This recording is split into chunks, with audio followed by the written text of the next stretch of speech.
kwa de odi eche no de odi ani mu no akosua de odi kan nante ye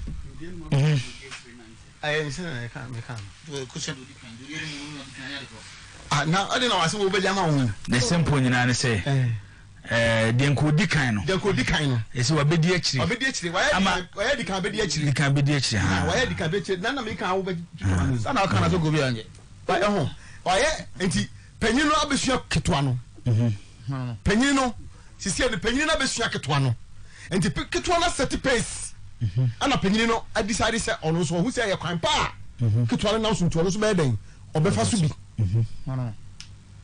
ketwa no ade na oyeye no hu se ketwa na yade aya fa aso ani a Ghana hade obia bona baso so waya ade soronko waya ade a ade we die nukrani yaka na ade we die waya ade atum se nika efe krom hade tisi hade na tese na esinkroyi ama amfo giri momo na bi nkwa de ntuma ese ho no mo fa so no mo nam so koba na mai etusia ho mo na tese utumi se na ayede na efe papa na kan sem koi na dia asem nwanwa eche ne yehu ba bia de wasem firi a wo be jibo se asem no me na me de ba no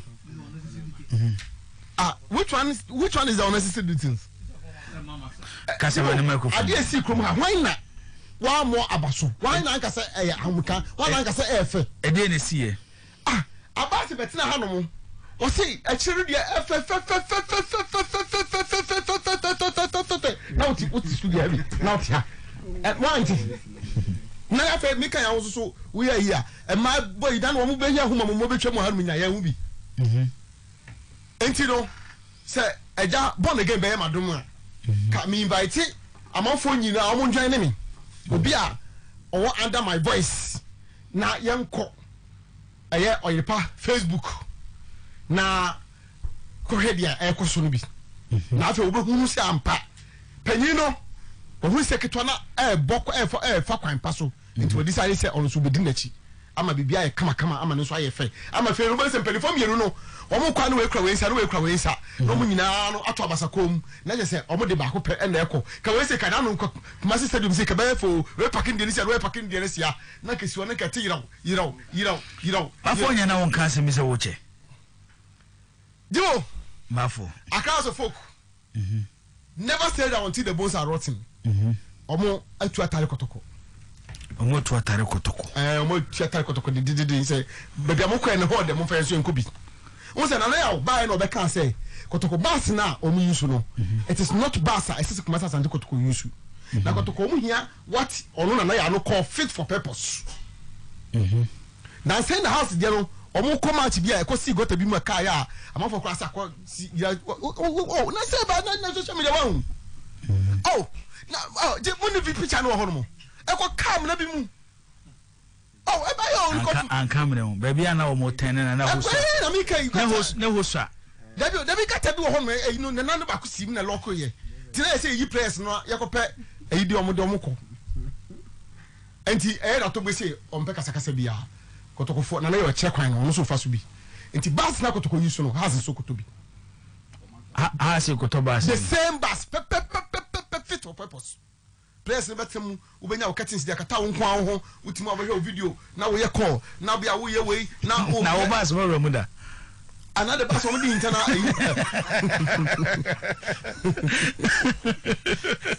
o rabas muda Kotoko bus am di internal ba say nyina hu ye okay yitiu yana si jibo enie has a folk Volvo Marco Polo company no club the bag na here from jibo ka omo akonya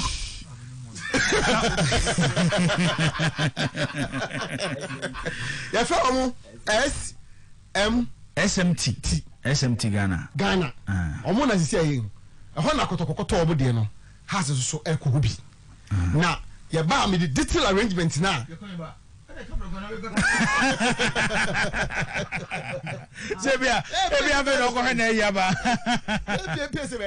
okay it is say we say has decide say omo so koto Volvo bus ni bi fit for purpose use fit for purpose no because I don't mean underlining word and na use you know player be out to akunya so yes twa mama ntina obi na twa me pini na me ncha wo ncha bio want just anu da pini na me ncha wo ncha pini na me ncha wo ncha pini na me ncha we de obi abenya na kunya wa ma 1 city to hono mo a obetimi ne unya o say boys no ya no mpe video he pa o no on bia kra wo ye ayi no video call no bia no nka nche bia o ga bia na wo ye kra na muti bas na mutu kra otimi o video call bia hwe bi o twiketinsi anu a na wa ye na se kama na ayi sa bas no mo say e ba na Kotoko fon kwa di bi ma no o mo say otimi ye ni bibisa na apagya ni mu edu ye ba bi ho ka bas ne kwa no apagya ni mu edu bia na rofu na be se page bas na apagya ni mu si a house so akofa bas de apagya ni mu ni bi tu apagya ni mu sa na ono so e de ko e si wono ba fo wa me ko o kama e fe de edu si e ba na be chechim ai me the arrangement no say no person mo ya o mo betimi de ko mbeso mo fa so to bas na no this is nya boss man wi a e na de baba na de baba ko fi so aba okay prof kabine bi abako de asema di kan mo akwaba na alaji ho ye panyin message no de to aso ma me na me se me do de no tutu no message no first one de wa confirm say no kre has a make steps to get a new bus omone SMT yeah Edin Komo SMT SMT na represent Volvo reps Ghana Hano ama makoje the cost of the bus na so do nkoto makoje the Kotoko de ya makoje the cost of the bus omo kwa koto to makoje the cost no by kwa mo fa so ato no nso so de aba ajibo the next arrangement no ne say has unse omne Star Life was a Star Line Star Life omno wo partnership arrangement omno wo relationship bi and it has approach Star Life on say akwana so omno be part of the cost of the bus no say enye 50-50 Star Life for no as partners no enye 50% of the bus no mo has a folk no so MPMs on be raise na say the rebus so mission as Star Life on the man nti se baba se dia so mo di ka mo bi dada se bia na so mo bi no nti na o mo pese o memo max carry the burden of cost ni nyina nti no we dem 50 ni 50 nti sa proposal no so Star Life no a on so mo hwa enche for what I hear according to my men on the grounds no Star Life o men na ya adwuma ene panyin message no e be response and information or say favorable response no or say one o makwaje the cost of the bus little over 2 million Ghana cedis na Kotoko nyan 2 million de na ya o kate no little over 2 million Ghana cedis and omoni Star Life wedding komo senka omun take 50% of the cost of the bus na other 50 no so no omo ene other sponsors make arrangements say kebeya anka omo so take other 50 no but Star Life nem fa kese no so sponsors ye hwan so te dem chena say na 50 na aka no other sponsors no so esumfa nti ba for ofela ana say jibo 70 na UK for no one is omo discount one one oh onyankoye oha but okwa anti ya no ato for no dem ana oye no momo last time no buy any day oye no physical cash and I was with my boys in physical Emma senior member of the boys no the hot man here no JDD said obi na ni wo so no wiki si for na me nkosi ase ona boss man for you digobi has make plans to get a new bus amu ebe use a good thing I think say some no more we no that is why I'm casting a farmer boy chairman. The willingness to get Hasselhoff to that top level in the Ewo. He has shown what chira time and time again what chira so person Peter has and don't could do a certain height in Tiana Abutre. But the only thing is that I also keep pleading say you should always try to get the right people in right offices in right positions to run across the folk. Yeah, or I can't he has the capacity. He is so much endowed financially. He is well recognized. Talk about the only packet wow. Talk about the eminent board chairman of Accra so for the packet to Accra. So I think say he can sense of commitment. No person they running house of folk no.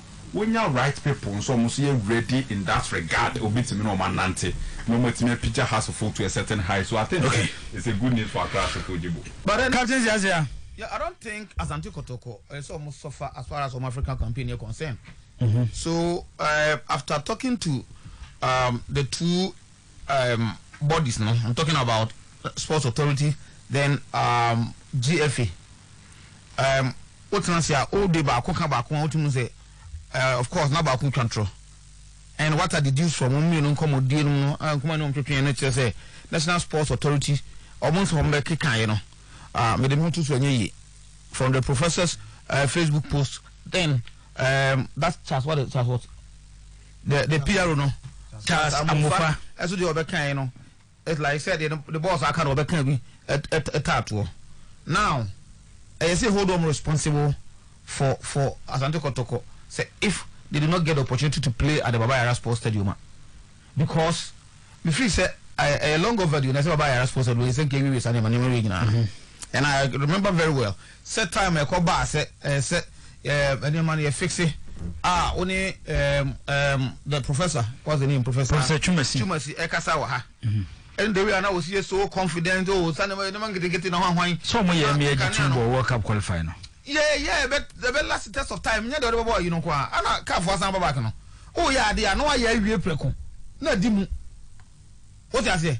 I can't for the buyer. Let us go to more person, more dodge, or more dilly, or didn't know face. I don't know only for financial identity. And Kotoko is going to suffer. Yenim Asante Kotoko, I'm a who say playing away from Commercial Sports Stadium, no, and said I'm favorable to them. Last season, and they almost they can say, so Bobo have Omoji League, and I'm of course, Omobo is evidently clear, say league, no Omoji. Not to say, Bia, Obin to Major League in Tom, but Omokai, and immediately, I will tell you to Omo venue. League of Muboi at say so when you had the opportunity to play last season's Liga. Bia Nankomoso almost edgy. And then Kotoko Africa. The last time they played in Accra, and I remember if we Sudanese team accommodate and Kotoko El Hilal. Don't know fast or Nyado Moniji. Kotoko want to play before their vociferous supporters. Ewaha. And don't you know Sabayano Betimi Aye Bibia, National Sports Authority Betimi Bibia so moye. Charges or more your stadium in a say in the wine, you bobo back one home to home bedje. I think it says Michelle D football say if Sports Authority boss will be a bar, one making a lot of headlines as far as games will be Koswa, papa any in Napavo no Yajuma. There's another headline and also echo. Okay. Get the stadium ready for Asante Kotoko. I think it's one thing as Asante Kotoko supporters. Campaign over maybe you lead that crusade no. Say, get the stadium ready for Kumasa Asante Kotoko. Get the stadium ready for Kumasa Asante Kotoko. Get Babaya ready for Kotoko. And the stadium no. You didn't know that also. But stadium I mean Babaya. Professor Chumasi, because I foresee hashtag yes. Get Babaya ready for Kotoko. That's it. Because not me who say baby I no more try person more work around. No more your piano now was to avoid the say Kotoko and say I want to arm and I want to be an internet Kotoko and Miamo. No person class idea. But they are caught in the web. Clearly, Sapiano and for a goof big time. The chance of Bufado Bekan and the professor the post of the Koto, the Facebook war in a big time goof, which I think said they should be up and doing. Okay. He has suffered too much. Okay. Your team's not air already scanning her. Oh, move team. Last time, that analysis, how the team has been moving around, or more travel, or more travel, or way travel, and a whole lot of things. And somebody must feel for them. At least for once. And I said, Asante Kotoko supporters, as original. This is a good cause. All of us, not some of us who support. I know me, I'll support. And whoever is ready to support, they're ready. Or to our account. Also meaning the other That's what Chris is talking about. You know the other something that maybe I want to be and what can I say just say what could you be now what can't simple maybe I won't kind Jesus mummy na monambom I say mummy no na monambom e bot 12 pay the next thing is about so mercy form by the end of the day no na dum ha obi ehun o say on be ba na afi ba ko abre ba ko ha bi no